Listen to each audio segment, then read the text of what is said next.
اپنے افکار کی دنیا میں سفر کر نہ سکا، اپنی حکمت کے خم و پیچ میں الجھا ایسا آج تک فیصلے نفع و ضرر کر نہ سکا، جس نے سورج کی شعاؤں کو گرفتار کیا، زندگی کی شب تاریک سیر کر نہ سکا۔ اللہ تعالیٰ نے انسانوں کو، آدم کی اولاد کو عزت اور وقار سے نوازا۔ اسی لیے اسلام انسان کے اندر جذبہ پیدا کرتا ہے کہ تو خدا کا بندہ ہے، تیری گردن کو کوئی اور نہیں جھکنا چاہیے خدا کے علاوہ، صرف خدا کے آگے۔ انسانوں کی کمائی، انسانوں کے کالے کرتوتوں کی وجہ سے فتنہ و فساد اور خرابی نہ صرف خشکی پر، سمندروں پر بھی پھیل گئی۔ اس کی وجہ یہی ہے انسان نے خدا کو بھلا دیا ہے۔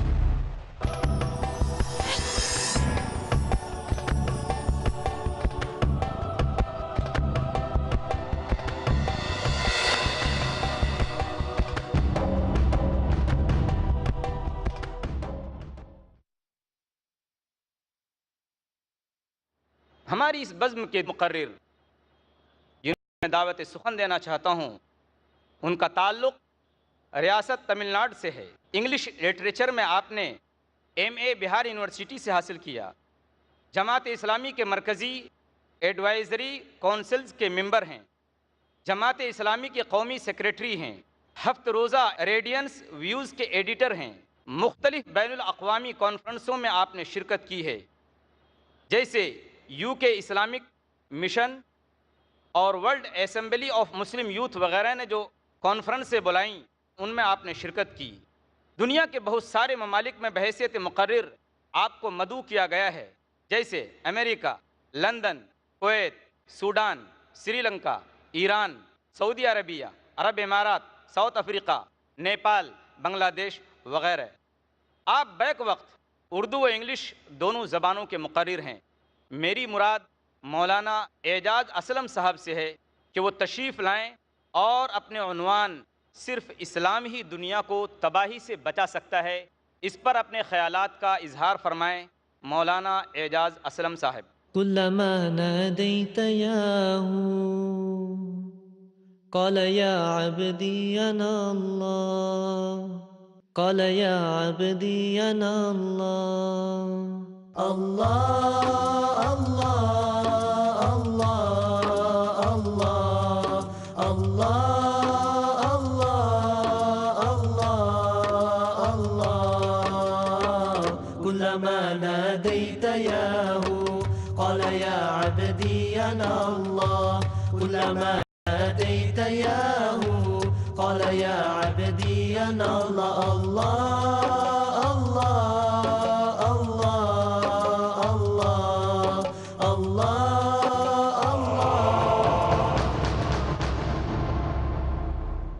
الحمد للہ رب العالمین، والصلاة والسلام علی رسولہ الکریم وعلی آلہ واصحابہ اجمعین الی یوم الدین۔ ساری تعریف اللہ تبارک و تعالیٰ کے لیے، اور درود و سلام بھیجتے ہیں اس کے نبیوں اور رسولوں پر، خاص طور پر نبی آخر الزماں سیدنا محمد صلی اللہ علیہ وسلم پر۔ قابل احترام خواتین و حضرات، السلام علیکم ورحمۃ اللہ وبرکاتہ۔ آج ہم ایک اہم موضوع پر گفتگو کریں گے۔ دنیا کے موجودہ حالات کیا ہیں؟ دنیا نے کیا کچھ حاصل کیا ہے؟ کن خرابیوں کا وہ شکار ہے؟ اور کس طریقے سے اسلام دنیا کو تباہی اور بربادی سے بچا سکتا ہے؟ اس وقت دنیا کے بارے میں کہا جاتا ہے کہ وہ اپنی ترقی کی انتہائی بلندیوں پہ پہنچی ہوئی۔ تاریخ انسانی میں دنیا کی آبادی کبھی اتنی زیادہ نہیں تھی۔ انسانوں نے بڑی ترقی کی۔ انسان آج زمین پہ تیز رفتاری کے ساتھ اپنی ٹرینیں دوڑا رہا ہے، سمندروں کے سینے کو چاک کر کے لمبے لمبے فاصلے طے کر رہا ہے۔ ہزاروں ہوائی جہاز روزانہ فضاؤں میں اڑتے رہتے ہیں۔ پوری دنیا قریب آ گئی ہے، گلوبل ولیج بن گئی ہے۔ آج سے 8-10 سال پہلے ایک پروب بھیجا گیا تھا، سیٹلائٹ، جو ہمارے سولر سسٹم جو ہمارا نظام شمسی ہے اس کا سب سے بعید ترین سیارہ جو تقریباً 400 کروڑ میل کے فاصلے پر ہے، پلوٹو، وہاں تک جائے گا اور 7-8 سال اس کو جانے میں لگیں گے، جا رہا ہے، سفر کر رہا ہے۔ اتنی ترقی انسان نے کی۔ دوسری طرف انسان نے اپنے بدن کا مطالعہ کیا، میڈیکل سائنس میں ترقی کی، آرٹیفیشیل دل بھی اب بنانے لگا ہے، گھٹنے تبدیل کیے جاتے ہیں انسان کے اگر پرانے ہو جائیں۔ اس بات کی بھی کوششیں ہو رہی ہیں کہ انسان کی زندگی کو کچھ اور طویل کیا جا سکے۔ تیسری طرف ہم دیکھتے ہیں کہ دنیا میں معاشی لحاظ سے بڑی ترقی ہوئی ہے۔ مثلاً آج دنیا بہت بڑے پیمانے پر کانوں کی کھدائی ہو رہی ہے، ایگریکلچر کے میدان میں کام ہو رہا ہے۔ الغرض یہ کہ انسانوں کی آمدنی کافی بڑھ گئی۔ سیل فون ہی کی ایک مثال لیجئے، سیل فون کو آئے ہوئے بمشکل 20 سال ہوئے ہیں، لیکن اس وقت دنیا کی تقریباً آدھی آبادی کے پاس سیل فون پائے جاتے ہیں۔ جو نئی چیزیں ایجاد ہو رہی ہیں نہایت تیزی کے ساتھ وہ انسانوں کو سہولتیں فراہم کر رہی ہیں، لیکن دوسری طرف ہمیں دیکھتے ہیں کہ انسان نے اپنی تباہی کے بہت سارے سامان کر رکھے ہیں۔ ایٹمک پاور، ایٹم کے سینے کو جب چیرا جاتا ہے اس کے اندر سے طاقت کا جو خزانہ ابلتا ہے، ایٹمک پاور یا نیوکلیئر پاور، اس کے ذریعے سے سستی بجلی پیدا کی جاتی ہے اور کی جا سکتی ہے بہت بڑے پیمانے پر۔ لیکن انسان نے ایٹم بم بنائے، ہائیڈروجن بم بنائے۔ آج دنیا کے 5، 6، 7 ممالک کے پاس ایٹم بم پائے جاتے ہیں۔ 1945 میں، آج سے تقریباً 65 سال پہلے، 2 شہروں میں، ہیروشیما اور ناگاساکی میں ان کا تجربہ کیا گیا تو وہ شہر تباہ و برباد کر دیے گئے۔ ہیروشیما میں جب ایٹم بم کا دھماکہ ہوا تو فوری طور پر تقریباً 1.5 لاکھ آدمی مارے گئے، اور جو لوگ جملہ مرے بیماریوں وغیرہ کا شکار ہو کر ان کی تعداد تقریباً۔ پھر چند دن کے بعد ناگاساکی پر بم برسایا گیا، وہاں بھی تقریباً 1.5 لاکھ افراد مارے گئے۔ اور آج کئی دنیا کے ممالک کے پاس ایٹم بم ہیں اور وہ ایک دوسرے کو دھمکیاں دیتے رہتے ہیں، ڈراتے رہتے ہیں، انٹیمیڈیٹ کرتے رہتے ہیں۔ یہ کتنا غلط استعمال ہے۔ آپ پچھلی صدی کا جائزہ لیجئے، انسان بہت ترقی یافتہ تھا، انسان بہت تعلیم یافتہ تھا۔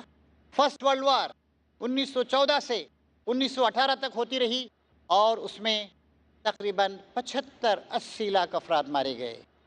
اور جب سیکنڈ ورلڈ وار ہوئی جو 1939 سے لے کر 45 تک ہوتی رہی، 6 سال تک چلتی رہی، دنیا کے بہت سارے ممالک اس میں انوالو ہوئے، اس میں مرنے والوں کی تعداد 5-5.5 کروڑ ہے۔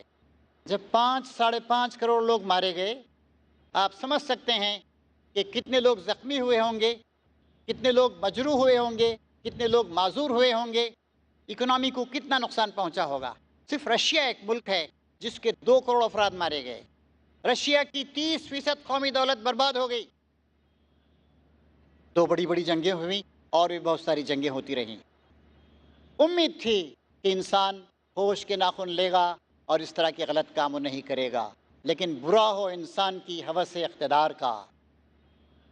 کسی نے کہا ہے power corrupts and absolute power corrupts absolutely.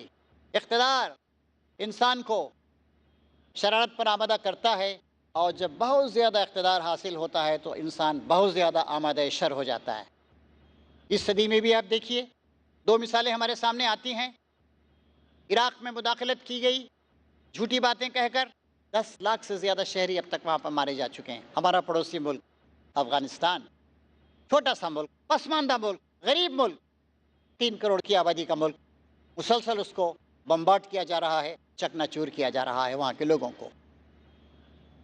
اور دنیا نے اتنے ہتھیار تیار کر رکھے ہیں، اتنا آتش گیر مادہ، ایکسپلوزیوز انسان کے پاس ہیں کہ دنیا کے ایک انسان کو 7 بار مارا جا سکتا ہے۔ اقبال نے صحیح کہا تھا، وہ فکر گستاخ جس نے عریاں کیا ہے فطرت کی طاقتوں کو، اسی کی بیتاب بجلیوں سے قطر میں ہے اس کا آشیانہ۔ دوسری طرف آپ دیکھیے کہ زراعت کے میدان میں، صنعت و حرفت کے میدان میں، ٹرانسپورٹیشن کے میدان میں، کمیونیکیشن ابلاغ کے میدان میں اتنی ترقی ہوئی ہے، لیکن اس کے باوجود آج دنیا کی جو تقریباً 700 کروڑ آبادی ہے اس میں 1/4 لوگ 25% لوگ ایسے ہیں جو غریبی کی لکیر کے نیچے ہیں. 25% لوگ. تقریباً اتنے ہی لوگ ہیں جن کو پینے کا صاف پانی نہیں ملتا ہے. ہندوستان تو پھر بھی بہت اچھا ہے. بر اعظم افریقہ میں جس کی آبادی تقریباً 100 کروڑ ہے، 53 ممالک، آدھے سے زیادہ ممالک بدترین قسم کی غربت کا، بیماریوں کا، ایڈس کے جراثیم کا، جنگوں کا شکار. روانڈا میں جنگ ہوئی 1994 میں، 8 سے 10 لاکھ افراد مارے گئے. دنیا تماشا دیکھتی رہی. لوگ ایک دوسرے کو قتل کرتے رہے، اور اپنے آپ کو مہذب کہنے والے لوگ وہ بھی قتل و خون کے اس کھیل میں شریک تھے. آج دنیا کی آبادی، دنیا کی آمدنی کچھ خاص ہاتھوں میں، کچھ خاص طبقات میں مرتکز ہو کے رہ گئی. یونیسکو، اقوام متحدہ کا ایک ادارہ ہے، اس نے بتایا ہے کہ دنیا کے اوپر کے 20% لوگ دنیا کی 83%، 83% آمدنی کے مالک، اور بیچ کے 40% لوگ وہ دنیا کی 14% آمدنی ان کو حاصل ہوتی. دنیا کے جو سب سے غریب لوگ ہیں، 40% لوگ، بالکل غریب لوگ، جن کی ایک اچھی خاصی تعداد ہندوستان میں بھی ہے، وہ یہ 40% لوگ، غریب ترین لوگ، دنیا کی صرف 3% آمدنی کو کماتے ہیں. افریقہ میں ایسے بہت سے لوگ ہیں، نیپال میں ہیں، بنگلہ دیش میں تھوڑے ہیں، ہندوستان میں بھی ہیں. ہندوستان میں بھی حکومت ہند نے ایک کمیشن مقرر کیا تھا، ارجن داس گپتا کمیٹی مقرر کی تھی. ان صاحب نے 2-3 سال پہلے رپورٹ دی کہ ہندوستان کے 75% سے زیادہ لوگ ایسے ہیں جو روزانہ 20 روپے کماتے ہیں. خود آپ اب بمبئی شہر کو دیکھیے، آدھے لوگ یہاں پر سلمس میں رہتے ہیں. کلکتہ کا بھی یہی حال ہے. ہندوستان کے دیہاتوں کی کیا حالت ہے؟ اس طریقے سے انسان اپنی بربادی کا سامان کر رہا ہے. صحیح کہا ہے کہ انسان نوع انسان کا شکاری ہے. انسان کا شکار کر رہا ہے، اس کو تباہ و برباد کر رہا ہے.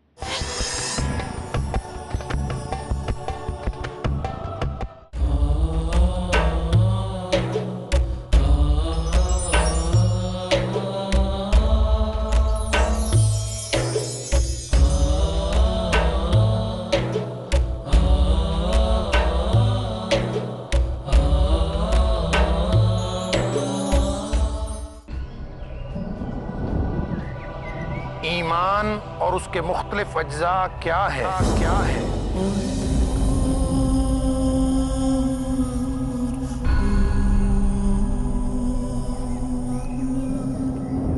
دین اسلام کی بنیادیں کیا ہیں؟ اللہ لا الہ الا هو الحی القیوم لا تأخذه سنة ولا نوم. احسان کے مراتب ہماری زندگی میں کیا کردار ادا کرتے ہیں؟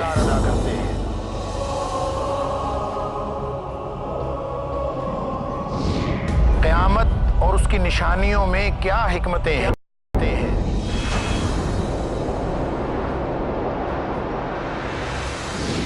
دین اسلام ہم سے کیسی زندگی کا مطالبہ کرتا ہے؟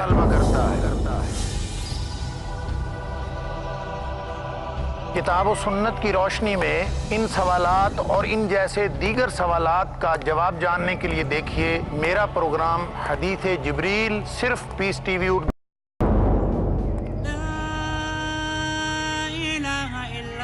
سمجھیے دین اسلام کی روشنی میں ایمان سے لبریز زندگی کا مکمل تصور. حدیث جبریل، آج رات 11:30 بجے اور دوبارہ صبح 6 بجے انڈیا میں پیس ٹی وی اردو پر. بنا کر صحابہ کو پابند سنت خدا نے بڑھائی تھی خود ان کی عظمت. آپ صلی اللہ علیہ وسلم نے ارشاد فرمایا کہ ان کے ساتھ محبت ایمان کی علامت ہے.